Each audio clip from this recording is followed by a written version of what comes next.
श्री सीतारामचंद्राभ्यां नमः।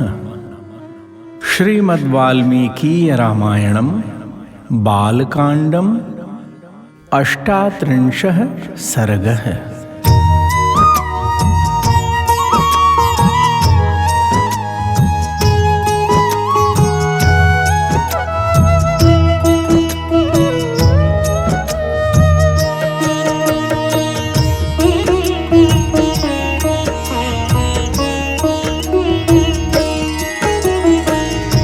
श्री राम जय राम जय जय राम। श्री राम जय राम जय जय राम। श्री राम जय राम जय जय राम। श्री राम जय राम जय जय राम। श्री राम जय राम जय जय राम। श्री राम जय राम जय जय राम।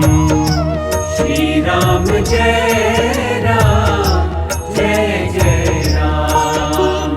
श्री राम जय राम जय जय राम। श्री राम जय राम जय जय राम। श्री राम जय राम जय जय राम। श्री राम जय राम जय जय राम। श्री सीतारामचंद्राभ्यां नमः। श्रीमद्वाल्मीकीय रामायणं बालकांडं 38 सर्गः। राजा सगर के पुत्रों की उत्पत्ति तथा यज्ञ की तैयारी। प्रेमी जनों, विश्वामित्र द्वारा भगवान श्री राम को राजा सगर के पुत्रों की कथा बताना। आइए इस पावन प्रसंग को 38वें सर्ग में श्रवण करते हैं। जय सिया राम।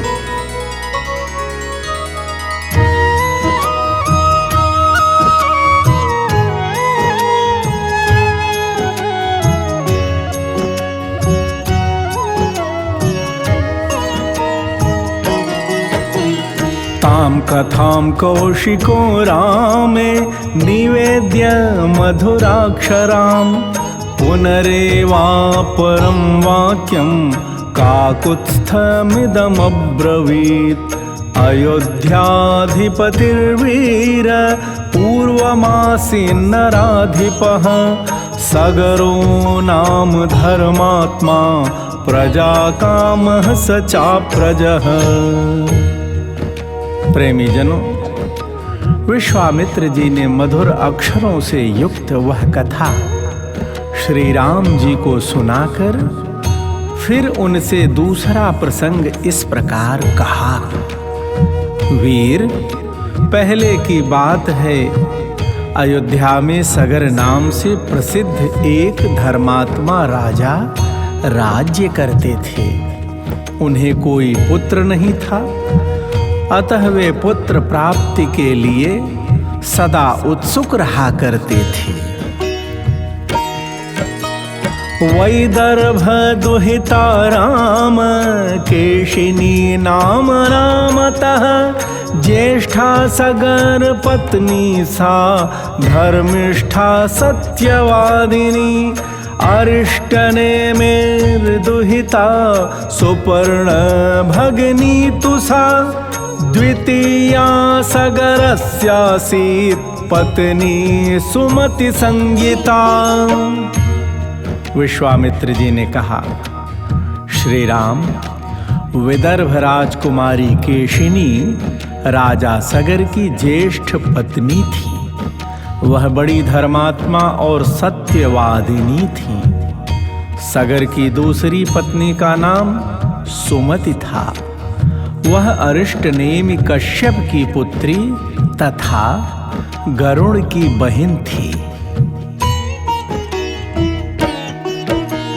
ताभ्यां सह महाराजः पत्नीभ्यां तप्तवांस्तपः हिमवन्तं समासाद्य भृगु प्रस्रवणे गिरौ अथ वर्षशते पूर्णे तपसाराधितो मुनिः सगराय वरं प्रादात् भृगुः सत्यवतां वरः। महाराज सगर अपनी उन दोनों पत्नियों के साथ हिमालय पर्वत पर जाकर भृगु प्रस्रवण नामक शिखर पर तपस्या करने लगे। राम 100 वर्ष पूर्ण होने पर उनकी तपस्या द्वारा प्रसन्न हुए सत्यवादियों में श्रेष्ठ महर्षि भृगु ने राजा सगर को वर दिया। अपत्यलाभः सुमहान् भविष्यति तवानघ कीर्तिं चाप्रतिमां लोके प्राप्स्यसे पुरुषर्षभ। एका जनयिता तात पुत्रं वंशकरं तव षष्टिं पुत्रसहस्राणि अपरा जनयिष्यति। भक्तजनों, महर्षि भृगु ने राजा सगर को वर दिया। बोले, निष्पाप नरेश, तुम्हें बहुत से पुत्रों की प्राप्ति होगी। पुरुष प्रवर, तुम इस संसार में अनुपम कीर्ति प्राप्त करोगे। तात, तुम्हारी एक पत्नी तो एक ही पुत्र को जन्म देगी जो अपनी वंश परंपरा का विस्तार करने वाला होगा, तथा दूसरी पत्नी 60,000 पुत्रों की जननी होगी।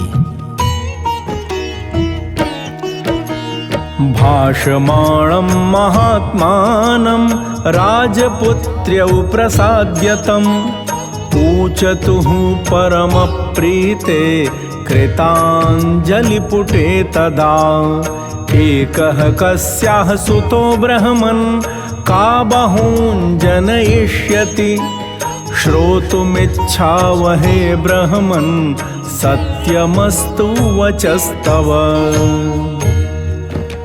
भक्तजनों, महात्मा भृगु जब इस प्रकार कह रहे थे, उस समय उन दोनों राजकुमारियों रानियों ने उन्हें प्रसन्न करके स्वयं भी अत्यंत आनंदित हो दोनों हाथ जोड़कर पूछा, हे ब्राह्मण, किस रानी के एक पुत्र होगा और कौन बहुत से पुत्रों की जननी होगी?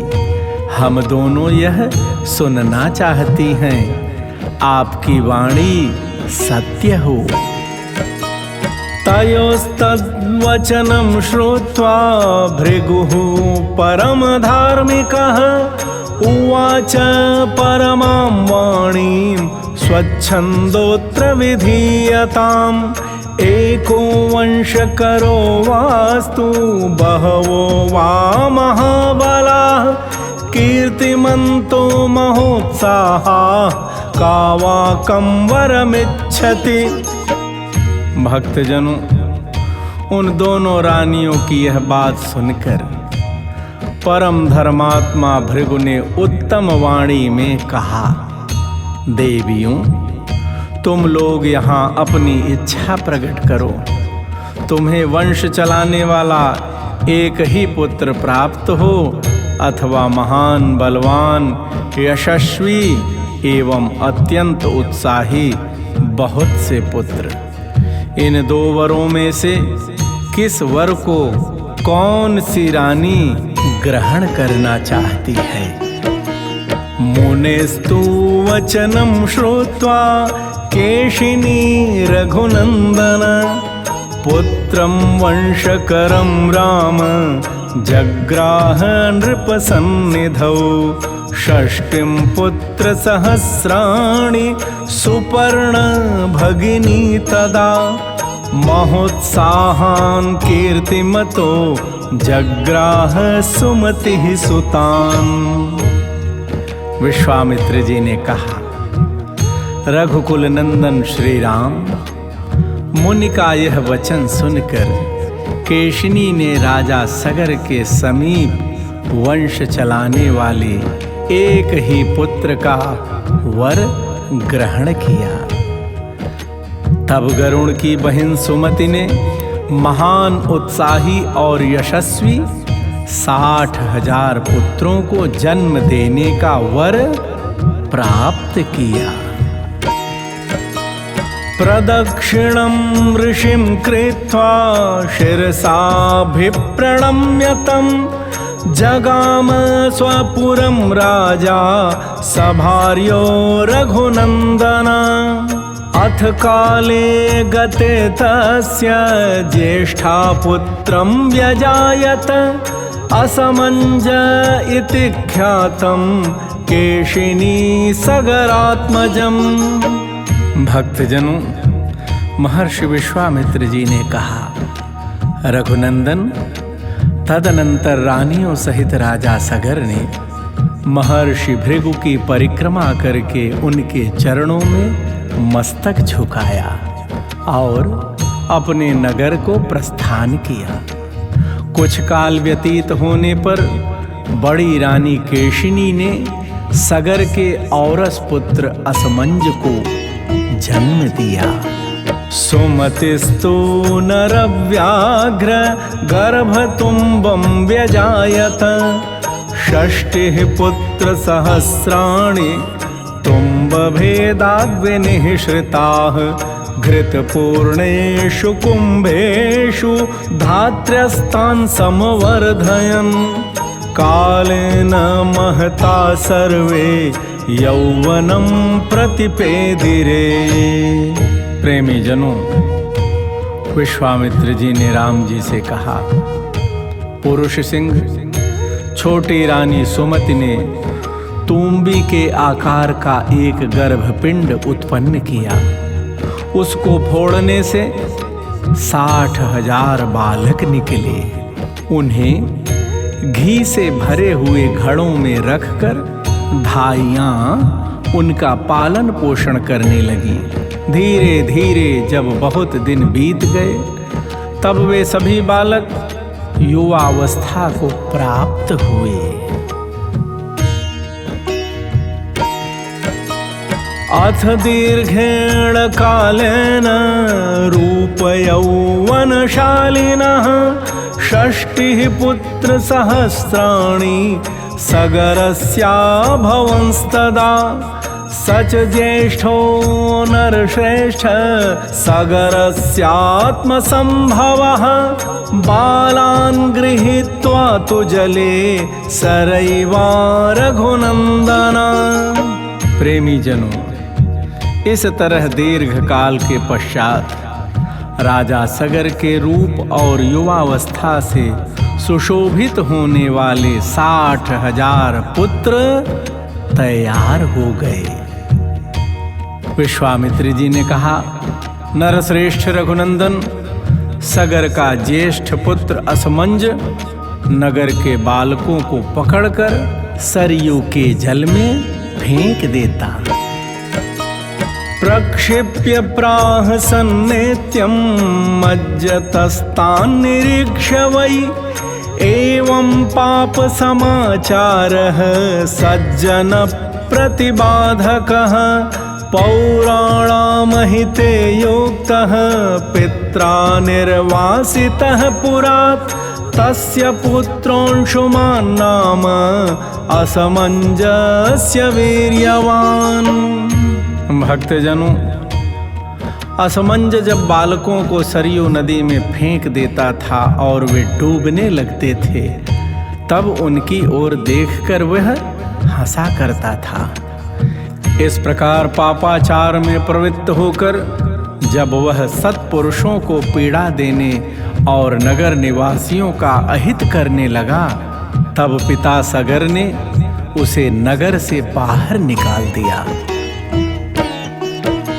सम्मतः सर्वलोकस्य सर्वस्यापि प्रियं वदः ततः कालेन महता मतिः समभिजायत सगरस्य नरश्रेष्ठ यजेयमिति निश्चिता सकृत्वा निश्चयं राजा सोपाध्याय गणस्तदा यज्ञकर्मणि वेदज्ञो यष्टुं समुपचक्रमे।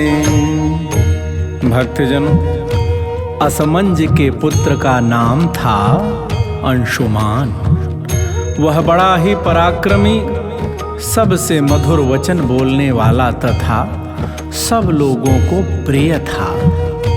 विश्वामित्र जी ने कहा, नरश्रेष्ठ श्री राम, कुछ काल के अनंतर महाराज सगर के मन में यह निश्चित विचार हुआ कि मैं यज्ञ करूं। यह दृढ़ निश्चय करके वे वेद वेत्ता नरेश अपने उपाध्यायों के साथ यज्ञ करने की तैयारी में लग गए।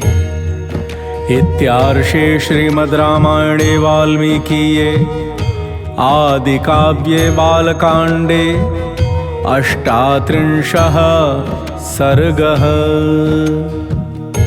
इस प्रकार श्री वाल्मीकि निर्मित आर्ष रामायण आदि काव्य के बालकांड में 38वां सर्ग पूरा हुआ। भगवान श्री सीताराम सरकार आप सबका सदैव कल्याण करें। जय सिया राम।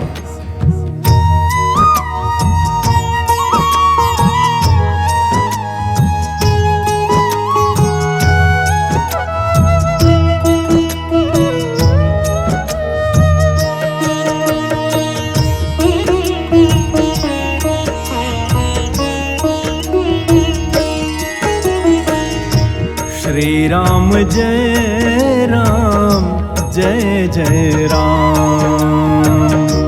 श्री राम जय राम जय जय राम। श्री राम जय राम जय जय राम। श्री राम जय राम जय जय राम। श्री राम जय राम जय जय राम। श्री राम जय राम जय जय राम। श्री राम जय राम जय जय राम। श्री राम जय राम जय जय राम। श्री राम जय राम जय जय राम। श्री राम जय राम जय जय राम।